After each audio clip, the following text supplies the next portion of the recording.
Hey everyone, this is Denny from TDB, bringing you guys episode InBetweenIsode number 4. So, we have a really interesting tea today. This is the Tai Ping Hou Kui. Again, I have no idea how to pronounce this stuff, but this is a cool tea. This is called Peaceful Monkey Leader Tea, or just monkey tea. It comes from the Huangshan mountain region, and I guess that's kind of central eastern China. And one of the coolest things about this is the varietal leaves that they use, which is the Shi Da Cha varietal. But I'm going to show you what it looks like because this is an amazing looking tea. So we have these extremely, let's get a bunch, oh, I'm losing it here. As you can already tell, these extremely long leaves.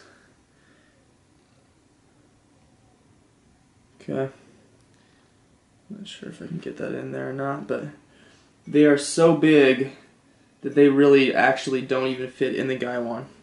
And because, I guess, these leaves themselves are so unique, they are often fabricated. So at first I thought that actually, the first time I tried this, I thought people were just connecting green tea leaves together into kind of a longer leaf for the sort of visual appeal. But not the case. It's actually just an enormously long varietal. And so you can see here that it's just popping out of the gaiwan. And they are in fact 3 leaves in here. So the quality on this is actually quite nice. If you can see, it's actually, there is the stem at the end, and then the leaves are flattened, and there are the top, it's the top and the second and third leaf in here. So we're going to see this like a green tea because that's what it is. I'm going to give it a quick little rinse to get that going in there like so.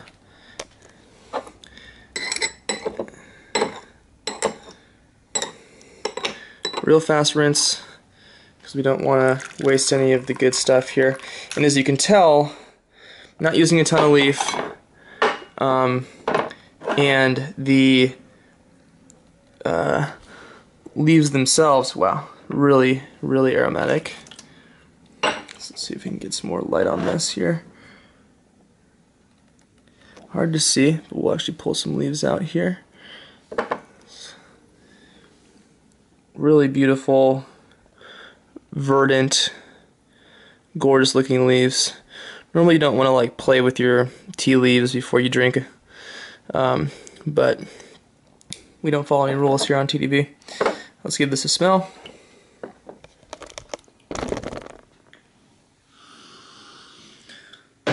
Wow, so extremely sweet smelling, fruity,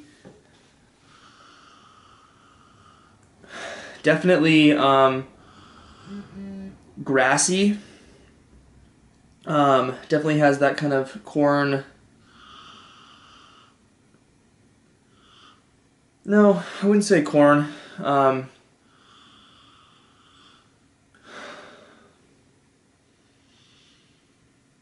It's almost like a kind of like a wood sweetness.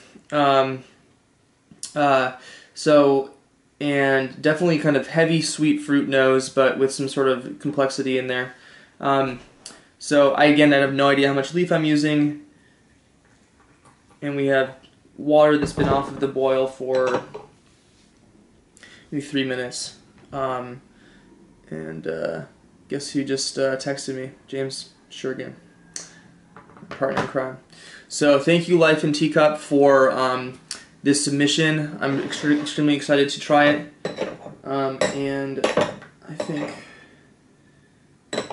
that's probably been about long enough.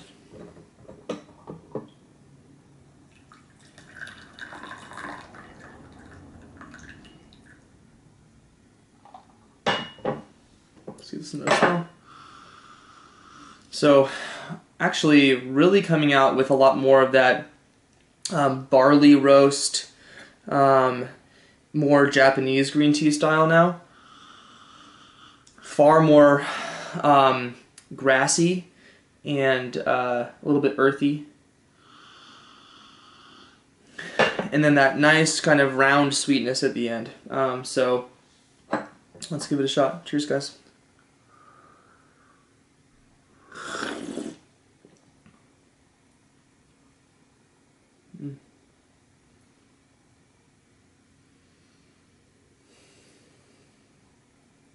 Wow.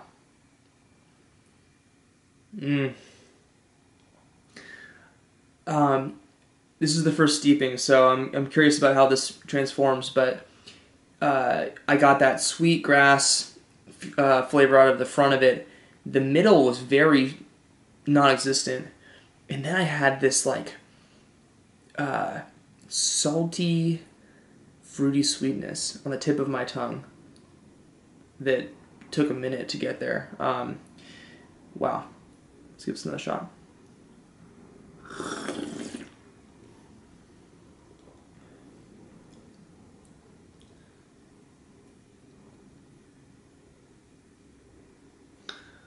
Yeah, wonderful fruit sweet coming through, extending through the finish. Really nice.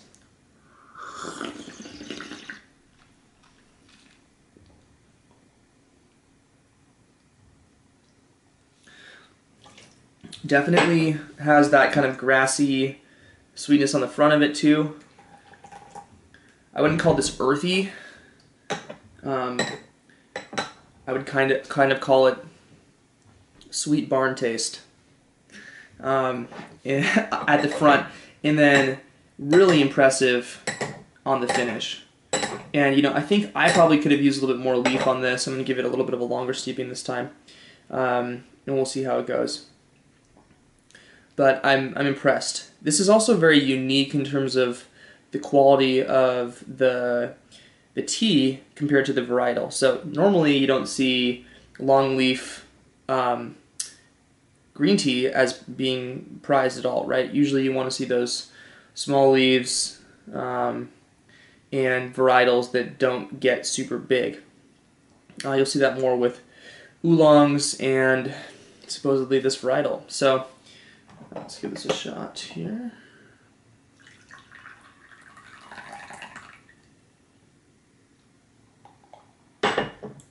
Give it another smell, see how the... Oh my god.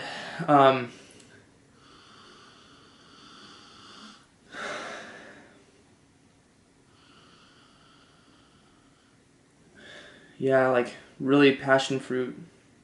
No, it's like passion fruit, tropical fruits.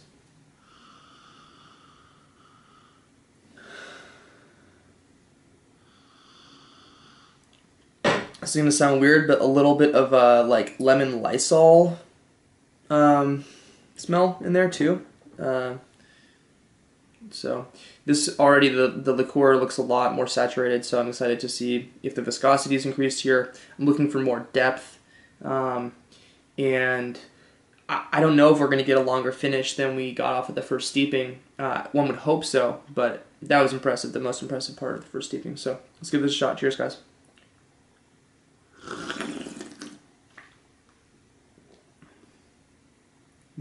Nice. Okay, so that grass sweetness, that barley's coming out in the middle and really filling that profile up, which is important.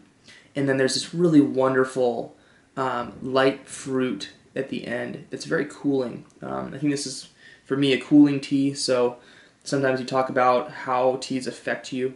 Do they energize you? Do they relax you? Do they warm your body? Do they cool your body? And this one is really pleasant, nice and cooling, kind of calming for me. Let's give it another shot.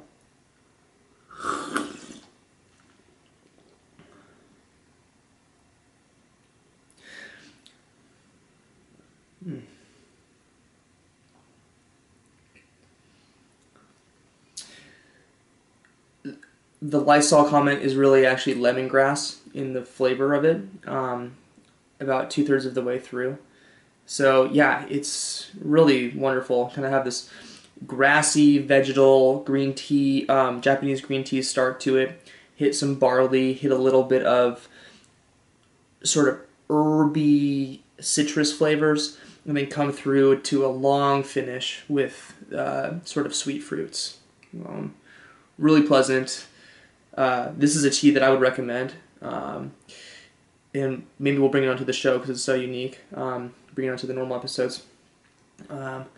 Yeah, thumbs up. Life in Teacup. Thank you guys.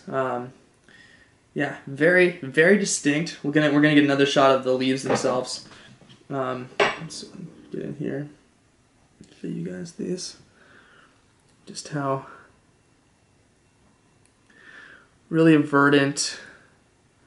And I think one of the cool parts about bringing teas like this on the show is that we get to really have high quality, well, can't even get it separated here, but really high quality stuff come onto the show. So one could definitely imagine seeing a tea like this, and because of its unique look, in particular, really having a bunch of fabricated versions of it, but having not had any experience with it besides just this, I have to say this looks like the real stuff, and it is really, really tasty. So this has been InBetweenIsode number 4 for TDB.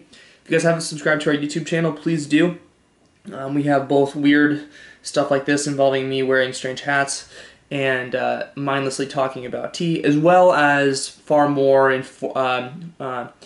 informative episodes and more formal stuff. Also check us out at tdb.org. We have tons of great content, vendor profiles, price comparisons, tea information by region, by type, all sorts of awesome stuff, and a whole list of all of our episodes as well. So until next time, cheers.